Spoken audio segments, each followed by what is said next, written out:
rock is dead. We've been told that for a while.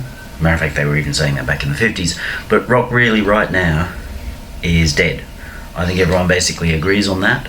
And the kids actually seem really quite delighted about that. They seem very pleased that they killed something. That bothers me. Why should they be pleased at killing something? Why should they be pleased at destroying something? I mean, these are the same kids who probably go on about being anti-war. So why are they pleased with the idea of having killed rock? What's rock? We need to define that. The kids say it's guitar music, adult-oriented rock, middle of the road. They'll point to glam metal, what they call hair metal bands. I personally find that a little bit of an insulting title. Sure, those bands did have really magnificent hair, but it wasn't everything that defined them. Glam metal was a far better definition of what they were. But really what the kids are pleased that they've killed is the bombast, the excitement of rock. Motley Crue were visually very exciting. Musically as a band, they were pretty exciting. Dr. Feelgood, pretty damn fun single to listen to. Most of their stuff was good.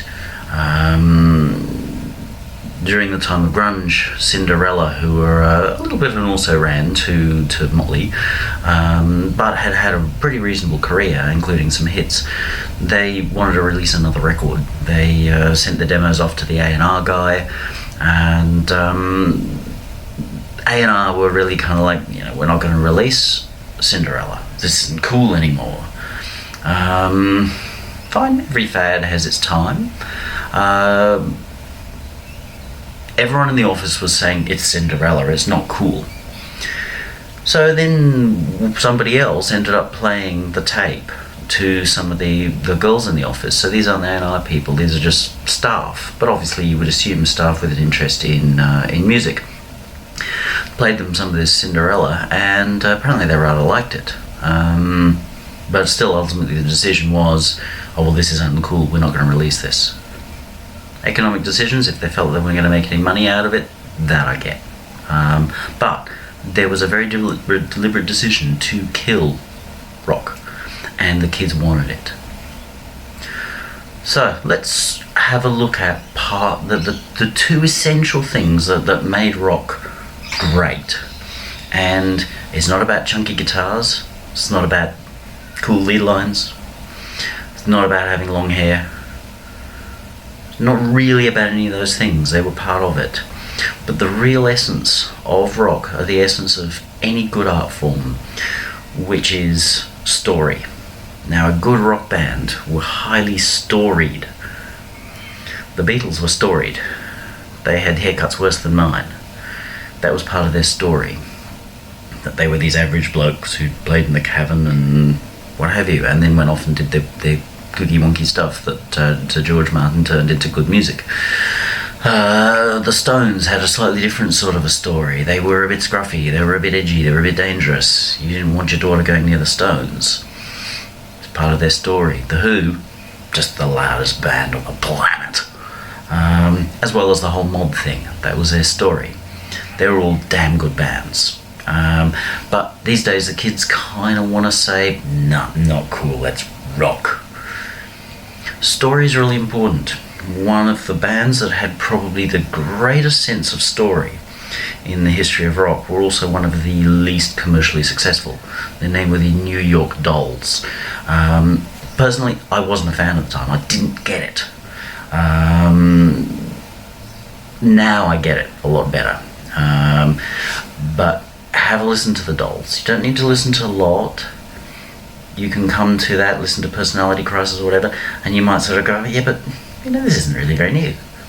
Back in the early 70s, it was pretty out there. They had taken some of the glam rock that already existed, Bowie, Slade, that sort of stuff. They also took their love for 50s and 60s rock and roll.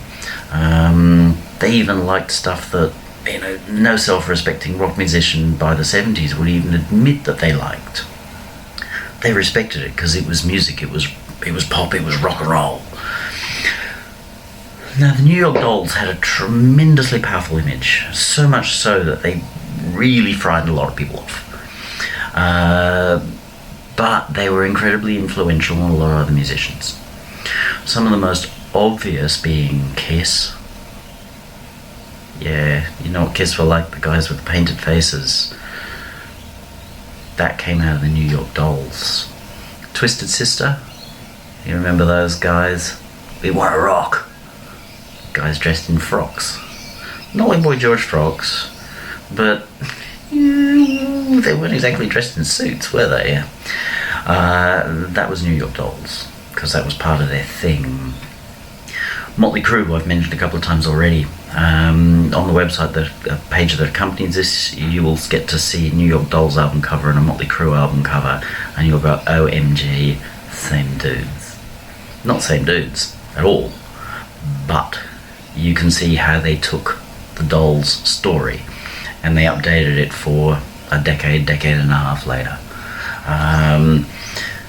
With an act like that, you can see stories super well. Now, the Dolls had tremendous story, and it lasted for 10 or so years, even though it was always in the underground. You didn't see anything doll related in the mainstream, but you saw a lot of it peter through or appear in other things. They had such a strong story that it frightened the masses, but at the same time it led to a whole lot of other cool stuff. So that's story. You know when story is missing. When you see an act that's meh, you're like, really? I'm not interested in this. What's of interest to me in this? That's a band without a story. But you know when you hit an act with a story. Bowie was very good at story. Bowie kept changing his story, but that became part of Bowie's story. That he could be Ziggy, he could be Aladdin, he could be the Thin White Duke, but he was Bowie. He was good at story. Very few people have been as good at story as Bowie. Prince had story. His purpleness, that was part of his story. So try and understand story, because if you don't have story, you got nothing. There's uniqueness as well.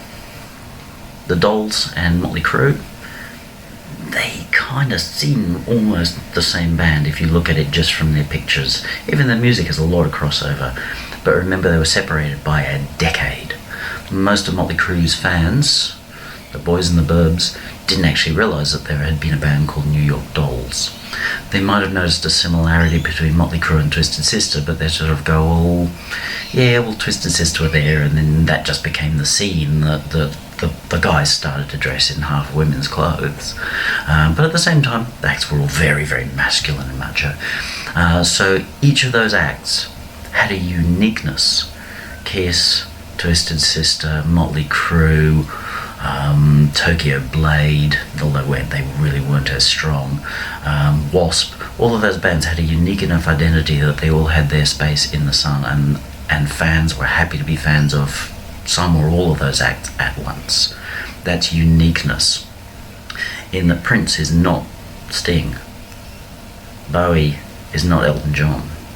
They are unique performers, and we got a very clear idea in our head who those performers were. You need to have a story, and you need to be unique. Now, rock, successful rock, did that really, really well. All those acts that I've mentioned, they did it superlatively well. They're the obvious ones. But take someone like Steely Dan or Dire Straits. They didn't trade on an obvious image or anything like that. They traded on something different. They didn't have fancy haircuts, fancy anything. But they traded on their superlative ability as musicians. Great songs, tremendously well performed. You could say that Dire Straits at times could be dull, but you could never say that they weren't Dire Straits and they weren't damn good.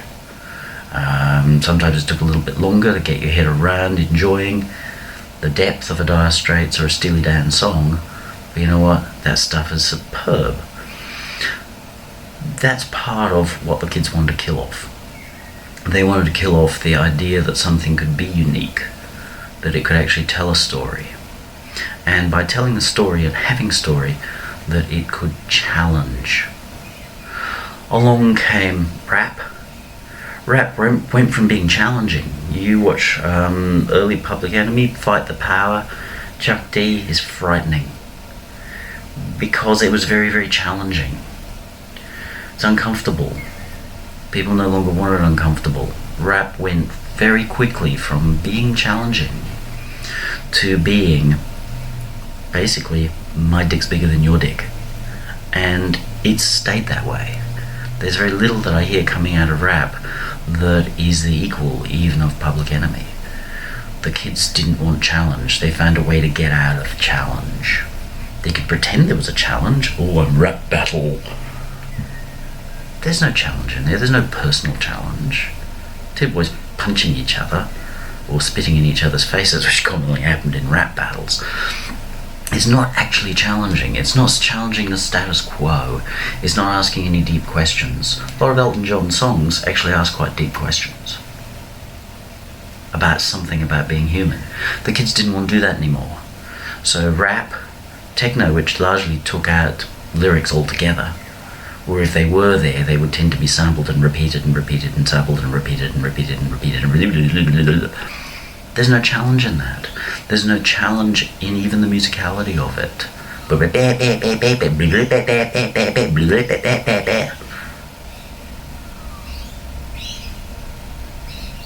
There's no challenge in that, other than perhaps not wanting to smash something. Rock had challenge. Some bands were more challenging than others. But even an ABBA song is challenging. Listen to Dancing Queen. What an amazing little slice of life is that song. And that's before we get into any of their songs where they're talking about their dramas of breakups and working together and all of that. I'm just like, wow, that's deep. Taylor Swift saying, oh, you know, people challenge me and I just shake it off.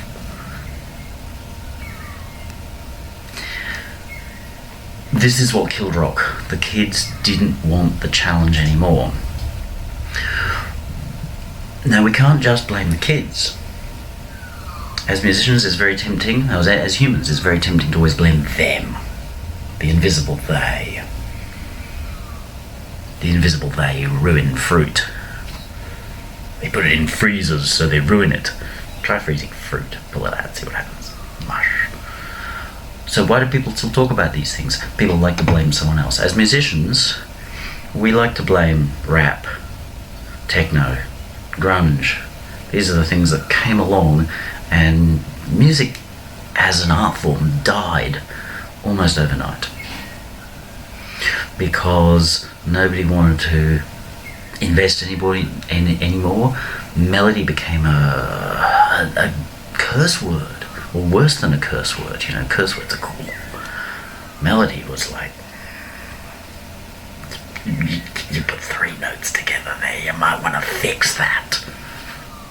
Because it's uncool. It's cheesy to have three notes that actually go together. Because it might be challenging for you.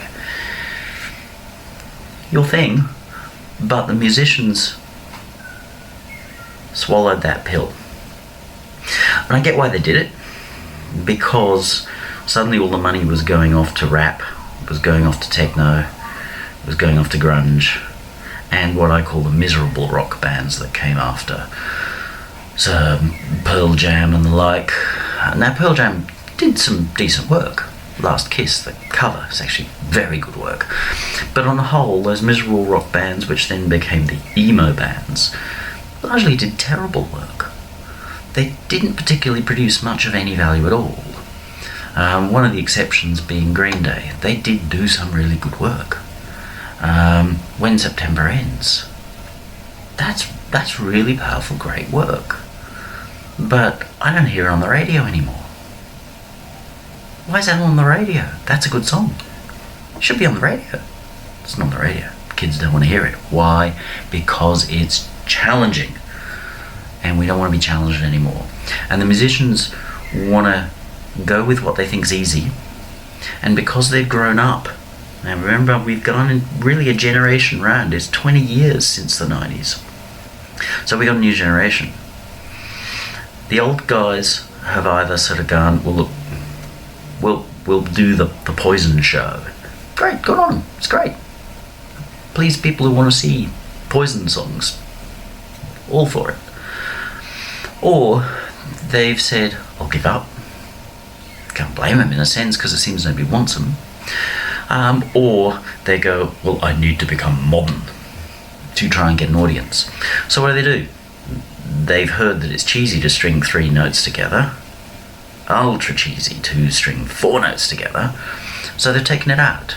They've listened to what the kids are doing and they sort of go, oh, well, I'll ape that. As artists, is it our job to ape things? Fine. There are a lot of disco bands who were going, oh cool, it's disco, disco's hot, I'll do disco. But you know what, a good disco band did something unique. Even a lot of what essentially were probably relatively poor disco bands still did something unique. Genghis Khan, Moscow, Moscow. I loved that song when I was a kid, and you know what, it's still actually a cool song. It's not exactly as deep as ABBA's Dancing Queen, but it's a fun song, and that's all it was meant to be.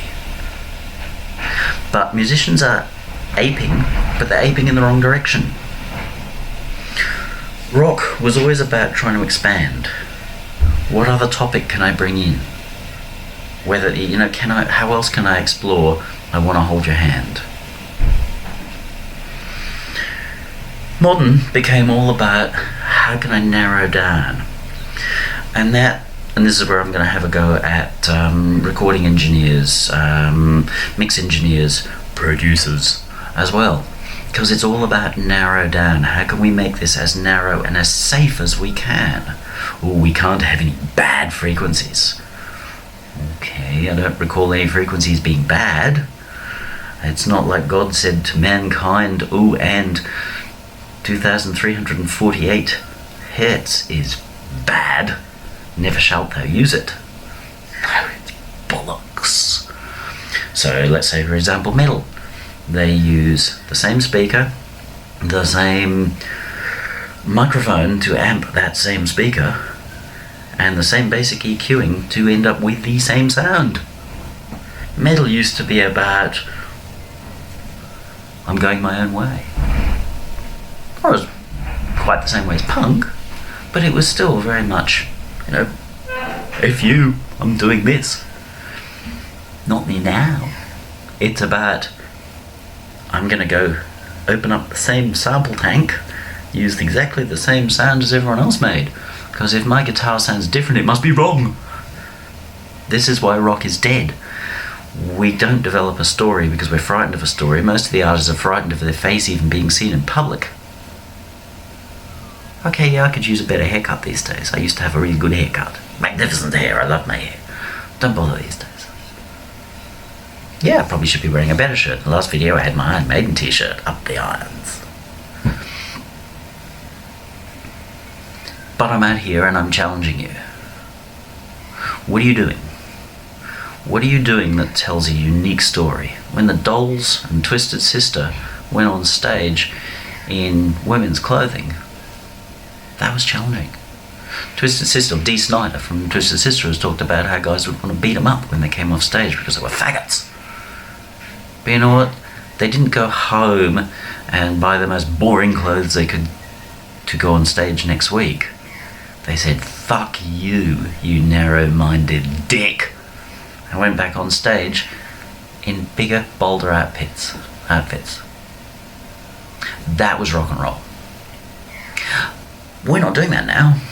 We've all decided, no, I'm going to be super bland. I'm not going to allow myself to be bombastic.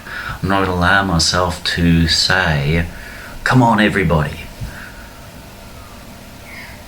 We killed rock and roll as musicians, as sound engineers, as mix engineers, as producers. We went out of there to make absolutely every aspect of our art form into non-art.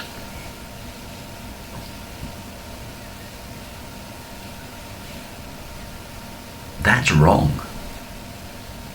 Do you think when Vincent van Gogh was painting one of his weird-ass paintings with wrong colours, that he said to himself, I really ought to stop doing this? That is not the right colour. No. He might have been so mentally he cut his own ear off.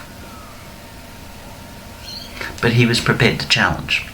He challenged himself, he challenged society. Sure, maybe no one wanted any of his stinky wrong colour paintings at the time, but I don't think anybody's going to turn around and say that Vincent van Gogh didn't do some amazing artwork.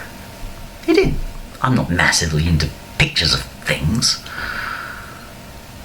but Van Gogh did some amazing artworks. You see a few of those things, the famous ones, the sunflowers, the stars. Bugger me if that's not challenging. That's amazing stuff. Would anybody paint that now? No. And I'm having a go at you as a musician, or a recording engineer, or a producer, or maybe one of those people who wants to be all of them at once. What are you doing to challenge? I'll put my hand up. I just did something to try and challenge. Not to try and make people uncomfortable, but I think it did. I made a metal record using synthesizers. And you go, yeah, whatever. You get one of those guitar VSTs and you go, fuck off. No. That's not what I did. I actually made my own guitar sounds with synthesizers. And I took the idea of metal and prog rock, because I love prog rock. If anything is bombastic, it's prog rock. And I made a record. It's a metal record, more than anything else. But you know what? It's been silence. It's probably the most silent record of my career. That's disappointing. Last time I did some metal 25 years ago, it was probably one of the most exciting musical things that I've done. Because I get phone calls from people. Hey, I got your cassette, man, at the shop. It's brilliant. Oh, man, you're so out there. Oh, this is so interesting. Oh, you've taken them fast dual kick drums, which I panned out left and right. No one did that. I don't know why I did it, but I did it. And you've taken the really slow riffs of early Black Sabbath, and you've made something really interesting, man. That's cool. That was great. I love that. People would buy several copies of my cassette and post them around the world. When Bolt Thrower came to town, one of the guys actually went up to the bass player and gave her my cassette. Probably went in the bin. She probably was thinking, what the fuck's this? But I did it. And I got a reaction. I got a positive reaction. There were a few kids who got one Deicide record, because they were like, at the time, and they were like, oh, what are you, fucking Kylie Minogue? Whatever, don't care. I did the record, I got good feedback. I used 25 years of extra skill and ability, made another metal record, because I wanted to. I challenged myself to make it with synthesizers, not with guitars or guitar VSTs. I tried to bring in a real guitarist. You know what? None of them were interested. Remember, they heard any of my music, they went silent. Rock's dead because they don't want to play it. They don't want to play anything that's challenging, that's any different from the last 1,500 songs they heard. Fuck off. So it's like, okay, I'm not going to give in. I want to make this record. I need to make this record for me, just as Vincent needed to paint flowers and stars the wrong bloody colour. I need to make the record for me. I made the record for me. I put it out there. Now, silly me, I did hope that I was like the last time I did metal, I'm going to get some positive feedback, get some interest. Some guys were going to go, hey man, that's really cool. That's really interesting that you've done this thing. It's really interesting that you've broken a taboo, that you've made a record that's really kind of not like anything we've heard before.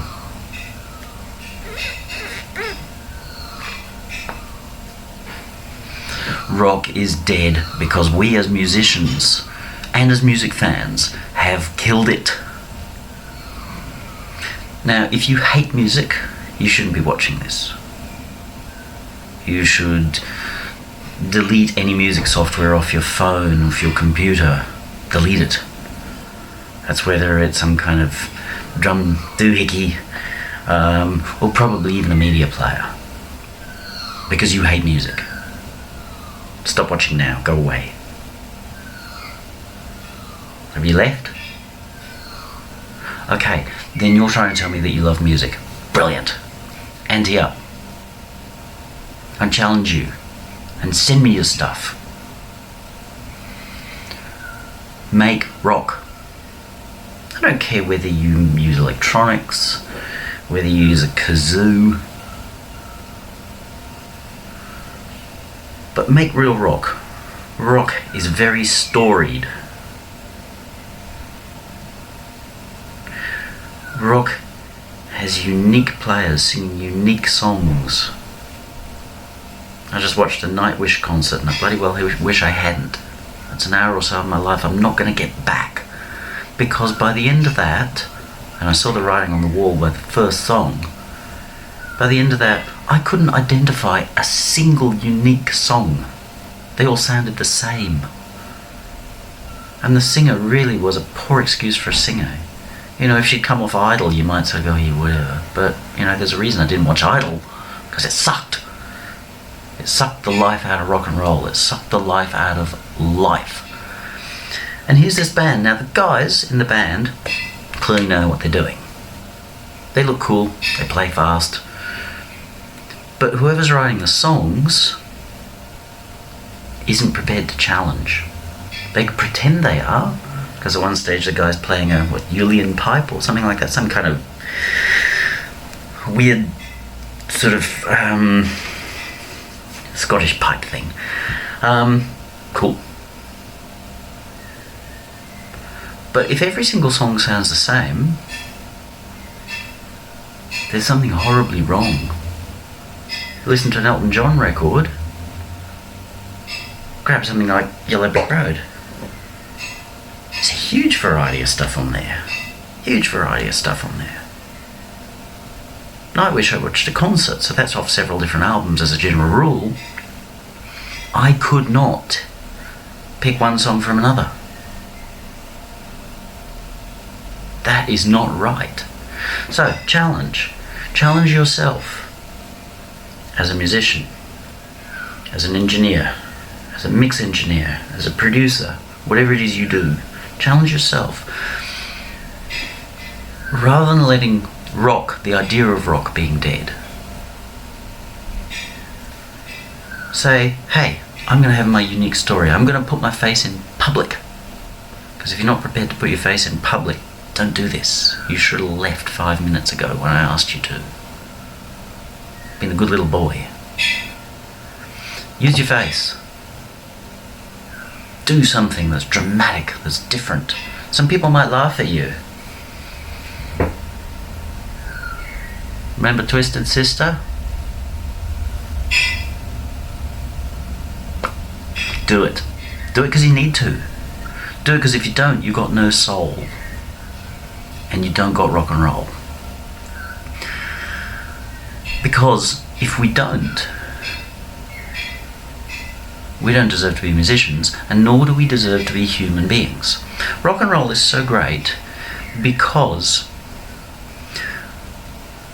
it's the people, any person, Sid Vicious, John Lydon, being able to express themselves.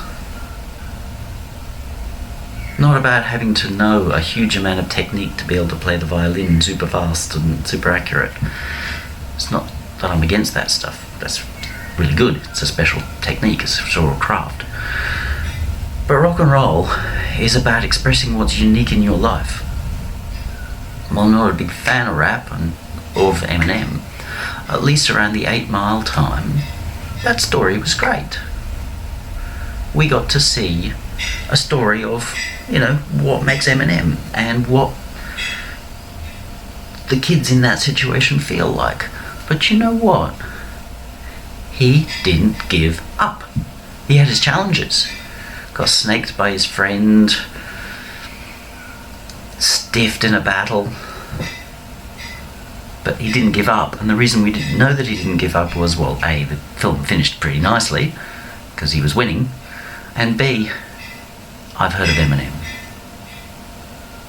And he did some good work around that time. The song about tossing up his mum's spaghetti. It's a good song. Not the best song ever written, but it's a good song. That's rock and roll done right. It had bombast, it was large, it told something about his situation. That's rock and roll. He released a song not long after, which was really disturbing, about, burying his mother, digging up his mother, whatever. I really don't remember what the song was called, but that was rock and roll too. It was challenging.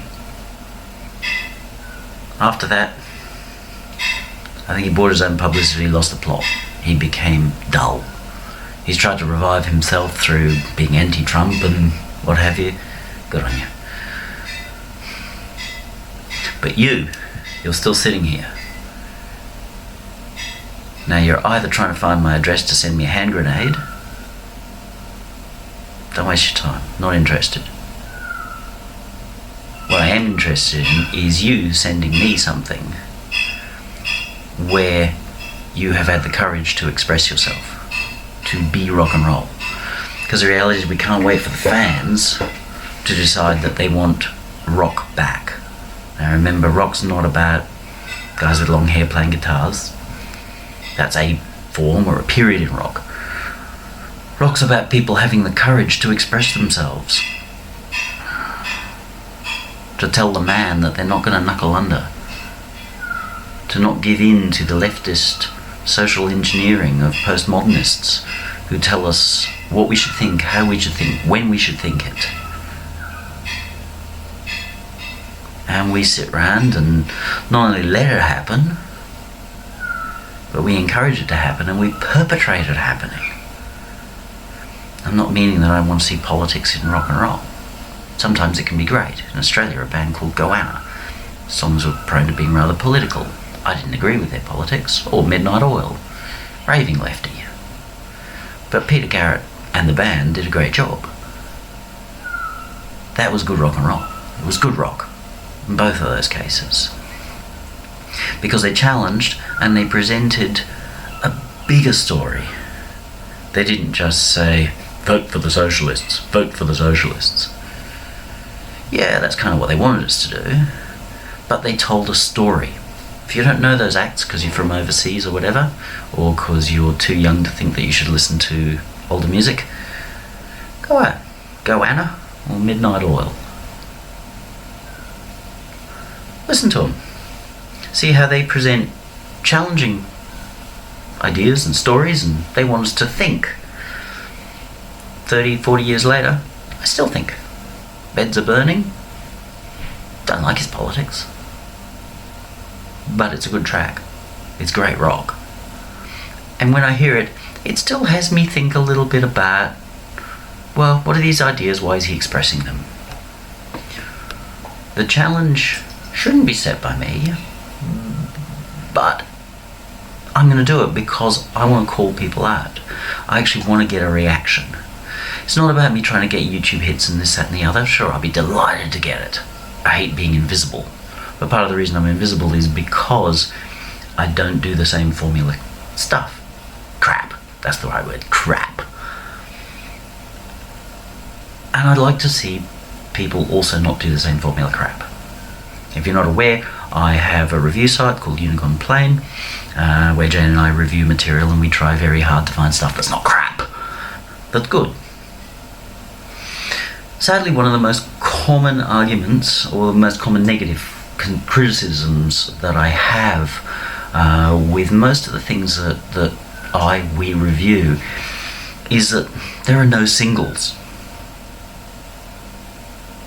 Now you might think, why would I need them? Because they're not going on the radio. Maybe I can get some of this on Spotify. Forget Spotify. Spotify is for people who hate music. It's not to say it doesn't have its uses. I can go and listen to a Best of Twisted Sister and work out whether I want to own a Best of Twisted Sister, because owning is where it's at. If you want to rock, you need to own stuff. But I would also like to see people who have the courage to do something unique. Put it up. Send it to me. Even better. Go across to Unicorn Plane. when you've made your album, when you've made your book. God, I'll even consider reviewing artwork that's outside of books and music, if it's good. If you're good enough to paint something that's really good enough to go up against Van Gogh, I don't know much about art, but if it speaks to me, I might just review that as well. That's not a promise. But if it's good rock, whatever your instrumentation is, I don't care. If you want to send me that you're so-and-so of subgenre this, subgenre that, fuck off. Don't send it to me.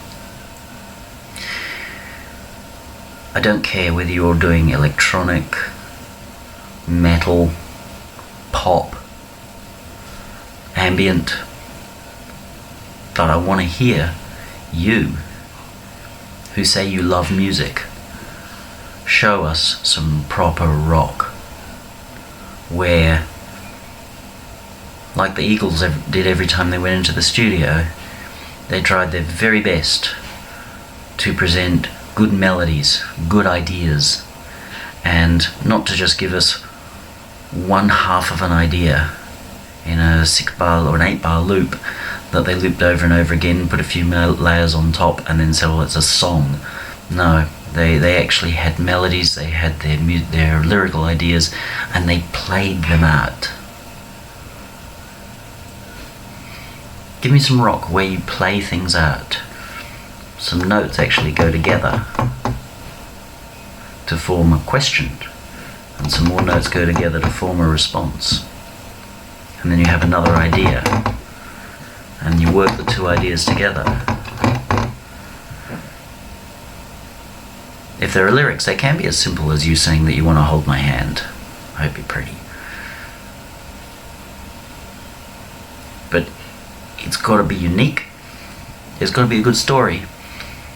And it's got to have feel. Because the problem with most of the material that we get on Unigon Plane, I mean, I like it. And I give it as honest a review as I can, but where I say there's no single, it means that if you put any of those songs, the best song on the album, if you put it on the radio back in the day when we had radio, like in the 80s, if you put it on the radio up against Dire Straits, Bon Jovi, Deep Purple, your song had gone. People would say, can you play the Bon Jovi song again? Why are you so frightened of making a song as good as that? I'm not asking you to duplicate it. The last thing we need is people sitting there doing more of this, because that's a problem we've got right now. But put yourself out there. Bon Jovi, Slippery When Wet, that record could have died. But it didn't, because the songs are really well written, really well performed, and really well presented. There's no reason why you can't do that. You may need some help. There are people who offer help. Use it. Do you think Bowie made his records on his own? No. He brought in guitarists, he brought in people like Brian Eno, he brought in people who were going to bring in something special. Sometimes even just for one song. Work together. Not with other people who are going to say, man, you're so great, because your 909 is so banging, because it sounds like everybody else's damn 909. Don't work with those people. Don't work with those people at all. Back when I was starting out, I met a guy who ran a studio. I met lots of guys who ran a studio, but this particular guy, he was like, oh, you know, I'm better at it. You come into my studio and we'll go through, the first thing we'll do is we'll go through your songs and all your sounds and your samples, and we'll make sure they've got no noise in them. Do you think I ever recorded with that guy? No. I know someone who did. Their record, well, it was the beginning of their career, which was a little limited. That record did get them some mileage, but you know what? They were disappointed with that record. Don't blame them. Because the very first thing he wanted to do was round off everything unique about my record. If you go back and have a listen to some of my aeroplastic voice stuff, you'll realise that just about everything's full of noises and crap that any modern engineer would get rid of. Don't work with these people. Work with the people who want to take the passion and put it on tape. So when you play that back, what you're hearing is not frequencies, good duffy 909s, you're hearing passion. Rock's dead because we let it die. We let the kids get lazy. We let ourselves get lazy. We don't want to be challenged by understanding a melody or anything. We want to pretend, but we don't want to challenge ourselves. But you as a musician, you're the one who has to stand up. If you care about music, if you care about being human, it is our responsibility to build, to create. If you care about that, then do your job. Make good rock. Publish it. And send it my way. Because if I like it, I'll review it. Won't make you famous off you to go and play. But you'll get some feedback. I will not ignore you if you've done something good. That's a promise. I don't like being ignored. So I don't see why you would. And if you put in the effort to make something that's good, if you've made rock, proper rock, I will pay attention to you. And I'll encourage other people to pay attention to you. You'll still have to do a lot of work yourself, because it's not easy. Never was. Never will be. And at the moment, if you're having the courage to make good music, if you're having the courage to go out there and rock your world, and rock that of other people, then you're going to find people going to want to annoy you, ignore you, and you're going to find people who want to shun you. I had someone just today, I was at work and subject of my being a musician came up. The guy I was talking to was young and he had no idea what electronic instrumental music was. He didn't know any of the stuff I was talking about, and he's the best that he could come up with was like, oh, so you like Daft Punk? Could have come up with worse. That's alright. At least he didn't try and say, oh, so you're Skrillex. There's someone who's destroyed music if ever he could. And then the lady was standing there. She said, oh, because I said, oh, no, really, no, not me at all. Tried to sort of back away. And she was like, oh, I like Daft Punk, they're good. They've got a good disco beat.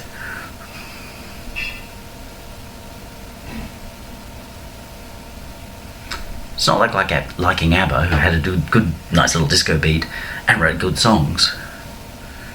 All she could talk about was the disco beat. And you know what happened to me there? In that I was marginalised, because it was like, you don't like Daft Punk, but you're supposed to like Daft Punk. Why? Because I make electronic music, I'm supposed to like Daft Punk because they're electronic? No. I kind of liked some of their early songs. Da Funk, Around the World. Around the World, it's cute enough. It's not really that good. But at the time, there wasn't much else. It was kind of cute. They were alright. After that, I haven't heard a thing that's made me want to listen to even the whole song. Why should I have to like it? So you're going to encounter people who are going to tell you, you shouldn't be doing this. You want to rock. You got to do it. If you give in, you're not rocking. No matter how much you pretend, no matter how long your hair is, or how much you wave it around, or how much you pretend to be a rock chick, you're not rocking. You're not rocking your world, you're not rocking anybody else's world. Now, you don't have to be wild and radical or anything like that. But when people come along and tell you not to do it, you're probably going in the right direction. If you chose to come to someone like me for opinion and advice on what to do, yeah, I might tell you, don't do that. Do this. But notice that was a little different. They told me I had to like Daft Punk, and there was something wrong with me because I didn't like Daft Punk, because that's all they know. And really just because they like the disco beat, not because of any melodies or anything they do, other than like, oh, the disco beat. I've heard better disco, I don't need it, thank you. I was there. So if you come to somebody like myself, an actual producer, you rush off and see Bob Ezra and Alan Parsons, a real producer. George Martin, except... Get my point, a real producer, not one of these like, yo, I'm a producer. I make beats. Good on you. A real producer. Yes, they may well say to you, don't do this won't work. They should explain to you why this doesn't work. It's not a good idea. But they won't stop there. They will say, do this, or consider this, or why not try this? Because they're the people you should work with when you need help. So yes, go out there, rock. This is kind of long and kind of rambling, but this is the nature of Benedict. I'm not going to hide from that. It's how I rock. Create some rock. Some good rock. Challenge yourself. When you run into people who want to ignore you, which is their way of trying to shut you down, or if they try to make you feel stupid for not liking the same drivel they like. Someone comes to me and says, oh man, you're not cool because you don't like Nightwish. Firstly, what law says I have to like Nightwish? And then, let's choose Judas Priest. Didn't love their latest record. I feel like it's a bit formula. I preferred Retribution myself. Had its flaws, but I think it was... I think there was less formula in it. But if I have to listen to more Nightwish or the latest Priest record, I listen to the latest Priest record because I can tell the songs apart. So if somebody comes along and tries to tell you you should do this, or if you want to be cool you should be pink or whatever, just walk away. Be nice if you could snot them, because that's what they deserve, because they're trying to crush you. But probably better to be the bigger man and just go and walk away. But keep going. Keep making your record. Keep rocking yourself and the world around you. And then rock will come back. It may look different. It may not look or sound like Toto, but it will be rock. And only if you make it happen. Don't wait for someone else to come along and make it happen, because you know what, right now they're not going to. You make it happen. You might end up like the New York Dolls and be a commercial nobody. But also remember the other half of the Dolls. The other half of the Dolls were that they were one of the most influential acts in rock and roll ever.